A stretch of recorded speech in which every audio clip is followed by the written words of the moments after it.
Baik, pertama-tama untuk membuat suatu artikel atau jurnal pastinya kita harus sudah ada poin-poinnya terlebih dahulu.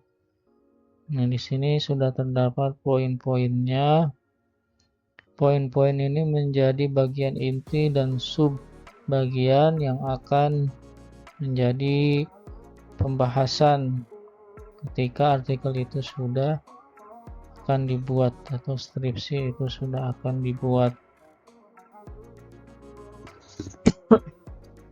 Cara ini dibuat akan supaya memudahkan dalam hal membuat daftar isi, membuat daftar tabel, dan lain sebagainya.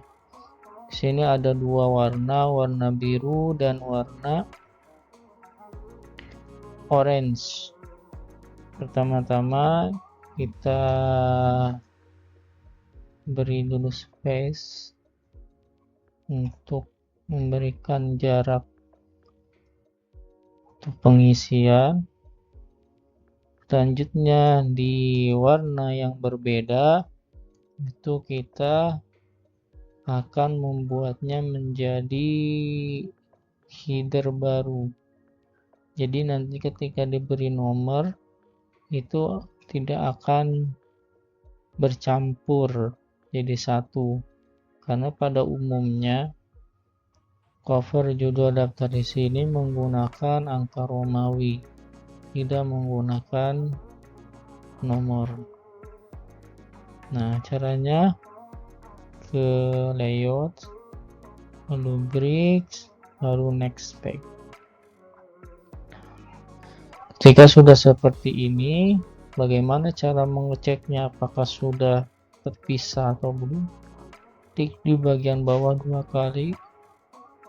Nah, di sini ada header 2. Section 2 di sini berarti sudah menjadi bagian berbeda dari yang atas. Karena di yang atas ada header section 1.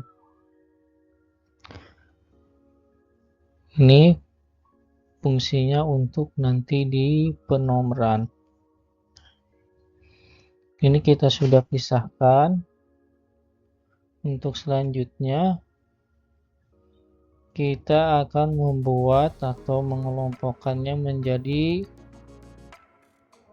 berkelompok. Untuk bagian judul bab dan subbab itu dibedakan, atau untuk bagian inti dari pembahasan itu dibedakan. Sebetulnya kalau untuk judul ini tidak diikutsertakan juga boleh. Karena apa? Biasanya judul itu tidak dimasukkan ke daftar isi, tapi dimulai dari daftar isi, lalu ada yang lupa ini apa namanya, abstrak biasanya, atau mungkin tidak ada abstraknya, langsung pendahuluan. Itu sesuai dengan ketentuan acuan yang diberikan atau yang ada di dalam buku, hanya masalah teknis saja. Nah, selanjutnya akan mengelompokkan kepada bagian-bagian inti.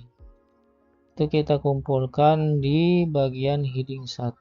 Cara membuatnya adalah bisa langsung klik di sini. Heading 1, atau bisa juga dengan di bagian sini.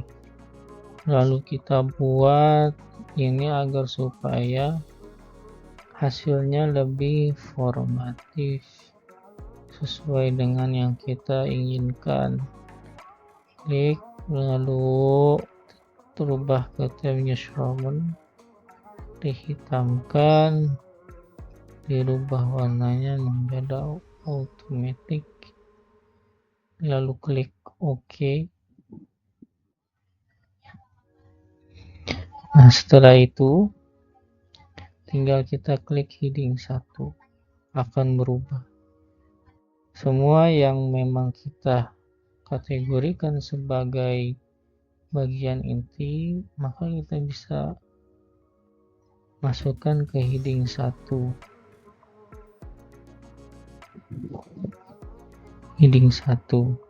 Cuman kalau kita menggunakan cara blok itu warnanya belum berubah, meskipun dia sudah termasuk heading 1. Jika ingin berubah harus diklik satu persatu.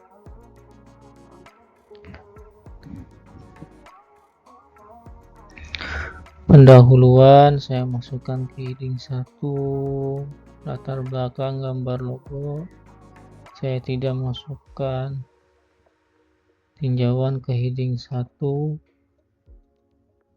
metodologi penelitian ke heading 1,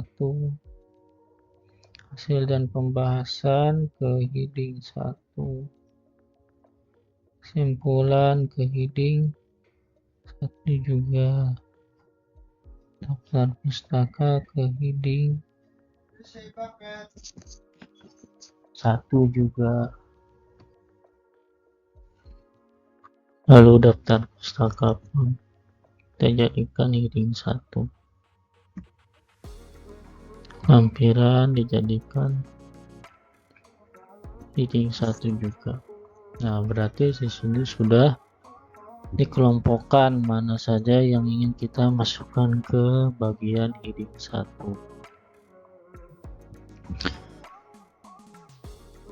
Setelah itu kita akan mengelompokkan bagian yang kedua, yakni subbab itu sendiri. Di sini sudah ada contohnya, latar belakang, gambar, logo, tabel kegiatan. Kita akan masukkan ke subbab. Karena heading 1 sudah digunakan untuk bagian inti bab, maka kita gunakan heading 2 sebagai subbabnya. Sama seperti tadi, di heading 2 kita edit terlebih dahulu,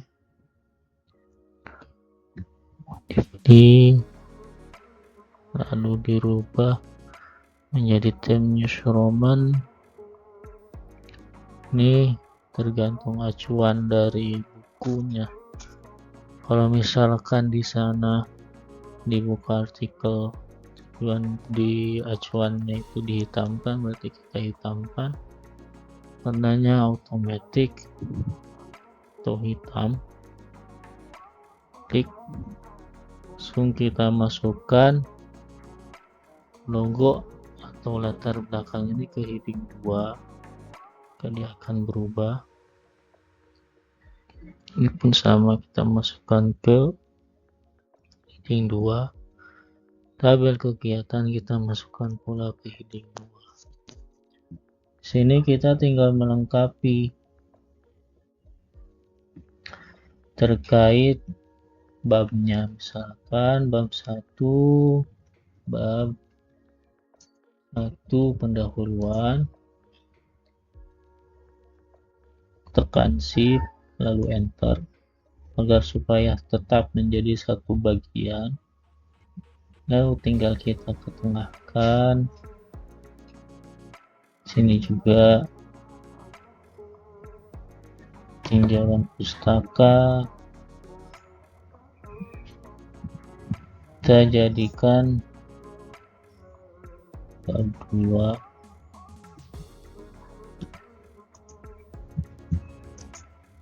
Klik shift lalu enter,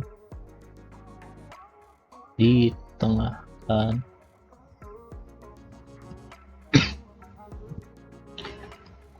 Ini bisa langsung di sini copy paste.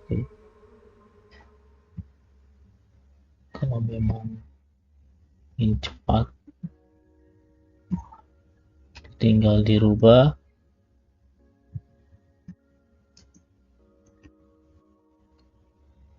Ini berarti bab 3, shift enter, lalu ditengahkan.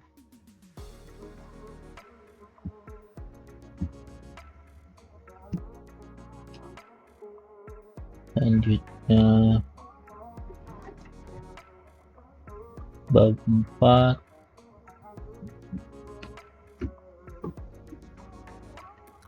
klik enter, posisinya dirubah di tengah, klik enter.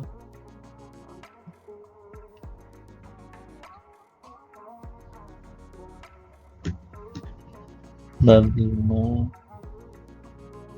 klik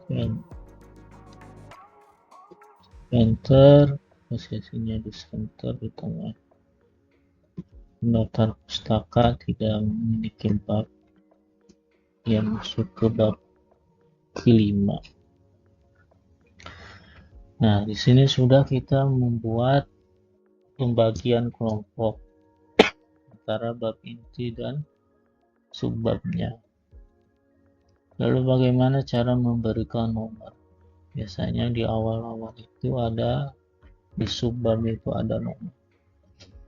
Maka kita tinggal ke sini, display number. Nah, di sini betulnya bisa di nomor formatnya, karena ini sudah betul posisinya. Kenapa?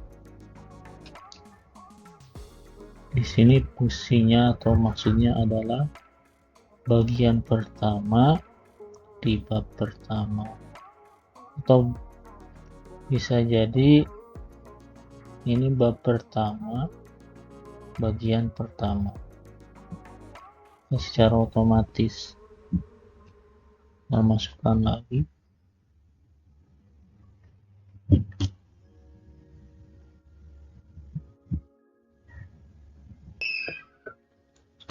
Selanjutnya bagian gambar logo yang menjadi bagian dari bab 1.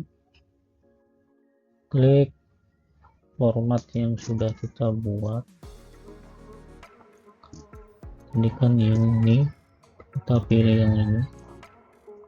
Dengan sendirinya akan berubah menjadi 1.1, 1.2. Nah, lalu di bab 2, karena ini bab 2, maka kita formatnya adalah 2.1. Cara buatnya di sini.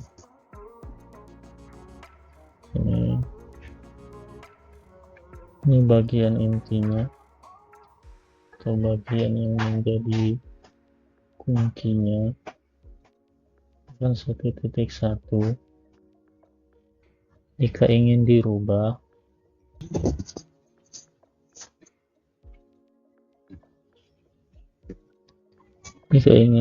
maka tinggal merubah format yang berada di format sini, nomor format. Jadi awalnya diawali angka 2, baru setelah itu angka 1. Tapi karena saya di sini sudah buat, kita tinggal memasukkan saja. Jadi tinggal 2.1. Ini cara membuat angka atau nomor lah dalam subbab. Ya. Lalu selanjutnya di sini ada gambar atau logo. Enter. Bagaimana cara memasukkan gambar? Klik ini.